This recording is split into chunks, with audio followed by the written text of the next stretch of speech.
Hello, my name is Haltor and welcome to another Fusion 360 tutorial. I'm gonna show you how you can quickly size a reference, and so you can do it actually faster than I have showed here on my channel before. So let's get started. So let's go and get the image. So let's go to insert canvas. We're gonna go to insert from computer, and I'm gonna use an image I have used before, this chess 200. Let's open that. I'm gonna select the front plane and simply gonna press just OK.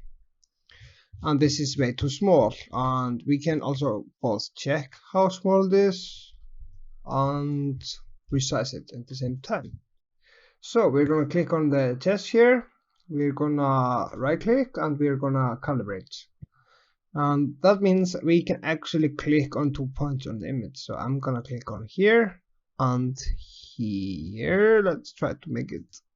So the image is now 1.59 millimeters, but we want to have it 30. So we're gonna write 30 and just press OK.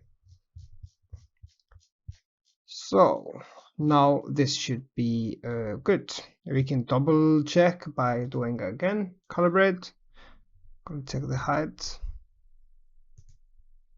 and this is almost what we want, so maybe we can use the height. Maybe it's a little bit better, 58. So here it is. This is how you calibrate an image insanely fast and get the right size. I hope you like these quick tips, and yeah, thank you for watching.